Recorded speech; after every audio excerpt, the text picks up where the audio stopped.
传说呢，地球上藏着一扇神奇的门，从外表看呢，它只是一扇普普通通的石壁而已。但是只要通过某种方式激活它呢，它就会变成传送门。在南美洲的秘鲁呢，有一个神秘的遗迹，被当地人称之为众神之门。据说通过这扇门呢，可以通向其他的星球和维度。那么众神之门究竟隐藏着什么样的秘密呢？它真的是一扇通往未知时空的大门吗？让我们进入今天的故事远古文明星际传送门。以下的故事呢非常玄幻，大家理性观看。Hello， 大家好，我是小雨。Hello， 大家好，我是小唐。在秘鲁的南部与玻利维亚交界的科亚奥高原上呢，就诞生了一个神秘的印加文明，它是美洲的3大古文明之一。在安第斯山脉附近有一个南美洲最大的淡水湖，被印第安人呢视为圣湖，它的名字叫迪迪克克湖。那在距离这片湖不远的地方呢，有一叫做哈尤马卡的山脉。那在那里呢，有个原始的部落中就流传着一个古老的神话故事。故事中就说呢，有一位来自于天国的神明在一块巨大的岩壁上就开凿出了一道星际之门，通向天界。而那道星际之门的背后呢，有一片众神之地。众神呢会通过这扇大门来到人间，召唤真正的战士呢进入神国，享受永恒的荣耀。有的时候呢，战士们会带着天国的神灵穿过星际之门，又回到自己的家乡，来巡视他曾经战斗过和守护过的地方，并接受呢部落子民的崇拜。而开启西门的关键呢，则是一个从天而降的金色圆盘。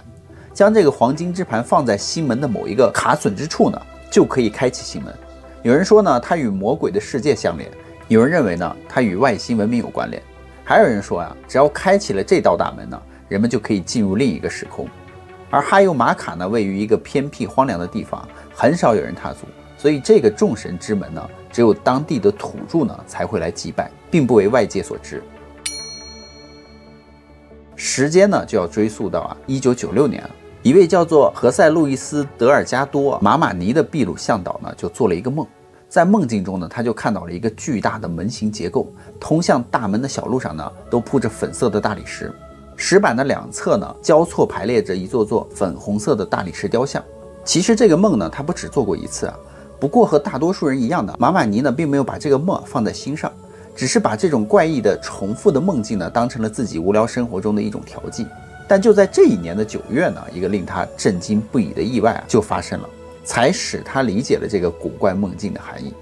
为了尽快的熟悉这个环境呢，马马尼独自就来到了安第斯山中的迪迪克克湖呢，就游览。当他向湖泊的方向走去的时候呢，一种难以言喻的感觉就从他的身上传来了，似乎有什么东西在召唤他。这让这个马马尼呢汗毛直竖。当时呢，他所在的这个哈尤布兰德地区呢，还是一个未被完全开发的地方，离最近的村庄呢也有2公里之远，是个不毛之地。所以在这个荒郊野岭之中呢，忽然发现一股神秘的力量的呼唤呢，任谁呢都会感到不安的。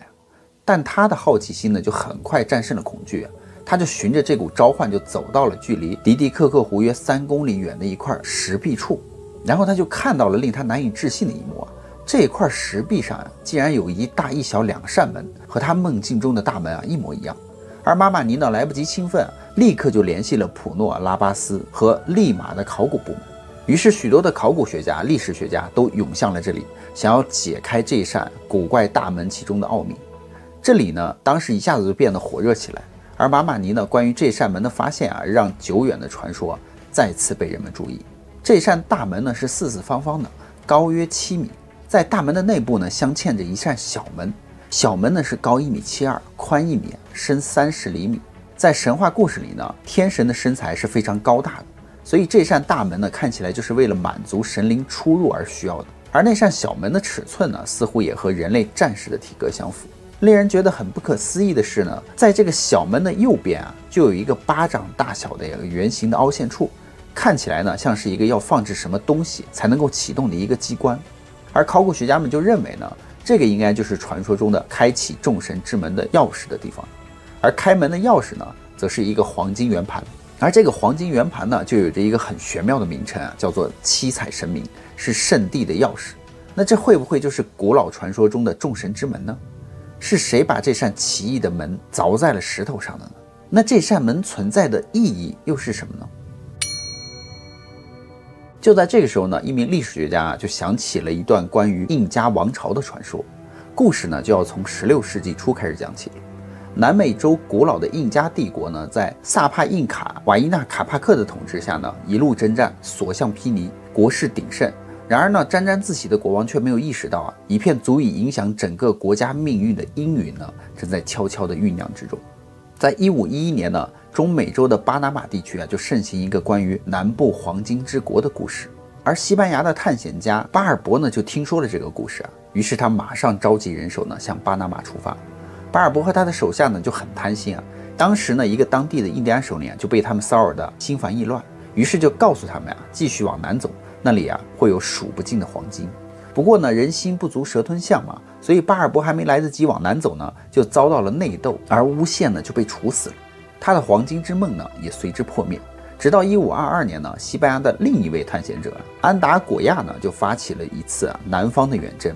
那在这次的旅途中呢，安达果亚呢从印第安人的口中就听到了更多有关于黄金之国的细节。由于他是在一条叫做秘鲁的河流附近遇到了一个印第安人呢，所以人们就用秘鲁来称呼这个令人向往的黄金国。那接下来的故事呢，就不得不提到一个叫做弗朗西斯科·皮萨罗的西班牙人。他在印加帝国的历史上就留下了一条鲜血淋漓的死亡之路。皮萨罗呢，同样也是被黄金所吸引他也开始了对秘鲁黄金之国的探险之旅。在1526年呢，由于皮萨罗带领的一队西班牙人从巴拿马向南进发，并在那里呢找到了印加王国。他们就认为呢，这块蜂窝之地呢，就是传说中盛产黄金的地方。那1532年呢，在罗马帝国查理五世的授权支持下呢，皮萨罗就带着一支不到200人的军队南下，踏上了征服印加帝国的征程。以当时200人的兵力呢，去攻打一个已经存在了几百年的帝国呢，听起来确实是不可思议当然了，当时的印加国王呢，也有抱着同样的想法。因此在皮萨罗的恐吓下呢，他说印加王呢绝对不会屈从于任何一个国家。但是没过多久呢，他就为自己这个错误的决定而付出了惨痛的代价。因为皮萨罗率领着106名士兵和62名骑兵打败了足有8000多名士兵的印加兵团。可见当时的冷兵器呢，在热兵器的面前是多么的不堪一击。在这场被称为卡哈马卡的大屠杀的战役中呢，皮萨罗只付出了很少的代价，就屠杀了2000多名印加士兵，并活捉了国王，并用国王呢换取了大量的黄金白银之后呢，印加王呢就被皮萨罗残忍的杀害了。在1534年呢，皮萨罗决定进攻印加的都城库斯科，这也是压垮印加帝国的最后一根稻草。而这个消息呢，也在第一时间呢就被传到了一名叫做阿马鲁穆鲁的大祭司那里。传说阿马鲁穆鲁呢是一个来自另一个星球的外星人，他从异界带来了一个黄金圆盘，并教会了当地土著很多东西。随后呢，他创立了印加文明他被称为呢太空兄弟。在印加文明中呢，他是太阳神英提的化身。得知这一消息之后呢，他就想起了太阳神殿中有一件神圣的宝物太阳圆盘。为了不让神物落入西班牙之手呢，他便带着太阳圆盘偷偷离开了库斯科，来到了迪迪克克湖。而库斯科距离迪迪克克湖有150多公里穆鲁呢明明可以选择其他的地方，为什么一定要来到这里呢？因为在印加人的传说中呢，他们的创造者维拉科查呢就是在迪迪克克湖里诞生的。他一出现呢，就创造了日月星辰。他对着这个岩石吹口气呢，便造出了人类。但是呢，最早创造出一批人族的是没有脑子的巨人，这就让这个维拉科查非常的反感。于是他就用大洪水呢，把这些巨人都毁灭了，然后又用小的石头呢，制造出了更聪明的人类，并把这些人类呢分散到了世界上的不同地方。最终呢，维拉科查呢踏步而去，消失在了太平洋的深处。据说当自己创造物呢陷入困境之时维拉科查就会现身。这也是穆鲁为什么会选择来到这个地方的原因了。他艰难的前行呢，来到了湖泊的旁边被世世代代呢住在这里的艾马拉人所收留。穆鲁呢，在艾马拉人的祭司的引导下呢，就走到了那一扇众神之门的面前，将手上的太阳圆盘呢放入了门内圆形的凹陷处。片刻之后呢，一条散发着蓝色光芒的通道呢，从灰红色的岩石中慢慢浮现了出来。随后呢，穆鲁就进入了通道，连人带圆盘一起就消失在了众人的面前。而那一扇通道大门呢，居然慢慢的缓缓的又复原了石头的原状。只有当地的祭司呢，亲眼的看到了这一幕，并将其记录了下来。后来呢，成为了一段人们津津乐道的传说。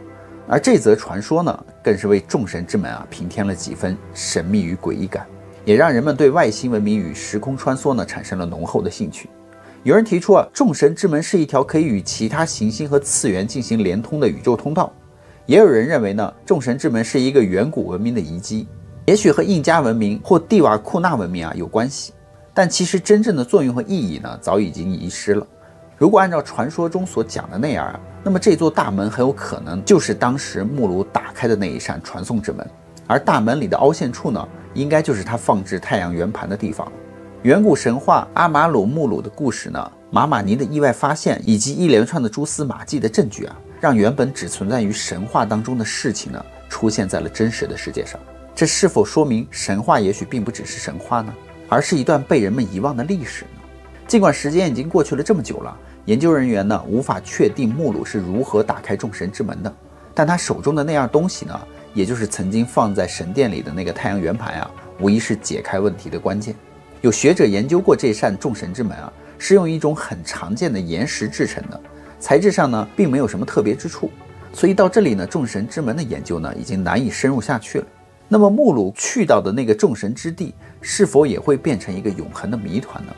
而无独有偶呢，学者们在古籍中就发现印加人很有可能早已经给了我们一个答案了。在印加语里嘛，有个词叫做查卡纳，它对应的是一种由等臂十字架、正方形和空心圆组成的圆形。这个圆形呢，遍布印加文明的每一个角落。查卡纳呢，在印加语里呢，也可以理解为四面阶梯。如果我们换一个角度来看它的形状的话呢，就好像从高处俯视金字塔一样。而四边呢，各有4条阶梯直通塔顶。中央的圆形呢，则象征着生命的结构，意味着世间一切呢都是相连的。有意思的是，假如我们将查卡纳放到秘鲁的地图上呢，就可以看到印加十字放射线的连接点上对应的刚好就是秘鲁城市和遗迹。这就说明这些城市的选址呢，可能是经过精心测算的，而与众神之门呢是有密切关系的，则是附近的迪迪克克湖呢，对印加人而言呢，是他们生命的起源之地。死去的印加人的灵魂呢，他们认为也会回到这里。所以查卡纳呢，就是印加人对宇宙的看法，也是在印加文明中呢经常出现的一个图腾。而印加人呢，还给代表了物质世界的查卡纳赐予了更深层次的含义。他们就认为物质世界分为3层，最上层的世界呢叫做哈纳帕查，是神居住的地方；而中间的世界呢叫凯帕查，是我们平常生活的世界；最下面的那个呢被称为乌库帕查，它是亡灵与魔鬼居住之地。当然了，查卡纳呢是印加人的智慧结晶它所包含的信息量呢还要大得多。但它与众神之地的大门又有怎样的联系呢？有历史学家就表示呢，查卡纳呢是从古印加文查卡一词中衍生出来的，而查卡的意思呢就是桥。那么这座桥到底是通往什么地方呢？根据秘鲁自然历史学家何塞德·阿克斯塔的研究表明呢，印加人对查卡纳这个词的称呼呢，一开始并不是指那个图案，而是指猎户腰带座上的恒星群。所以呢，众神之地很有可能就位于猎户腰带座的周边。而综合以上的传说呢，我们就可以大胆的猜测在很久很久以前呢，曾经有一批来自于猎户腰带座附近的外星生物通过这一道石头的传送门呢，抵达了地球，或许还与当地的土著呢进行过交流。所以这一座众神之门呢，到底是何人所建很遗憾呢，这个问题至今还没有答案。因为很多印加的遗址呢，都存在于印加文明之前。就像是蒂亚瓦纳科遗址一样这座巨大的古城呢，尽管有着许多类似于印加遗址的地方，但是建造的人呢，并非是印加人，而是在印加人来临之前呢，那里呢已经就是一片城市的废墟了。在过去数百年里呢，没有人知道这座城市到底是由谁来建造的。所以尽管呢，众神之门是从印加文明的时代流传下来的，但其真正的主人呢，极有可能是另一个失落的古代文明。也有人说呢，这是外星人的手笔。然而呢，就实际情况而言呢，目前还没有确切的证据能证明这扇门是否能够在2个维度之间进行跨越，或者是和外星生命相关。不过呢，众神之门毕竟神秘古老而又影响深远，所以我们也不能够完全否认它与高维度之间的交流存在的某种关联。难道说众神之门真的是外星人用来造访地球的传送门吗？所以对此大家是怎么看的呢？那么好了，故事呢，宇哥也就讲完了。好啦，我我们今天的视频就到这里，看过的朋友给个鼓励，点赞留言支持我们一下哦。那我们下期节目再见吧，拜拜拜拜。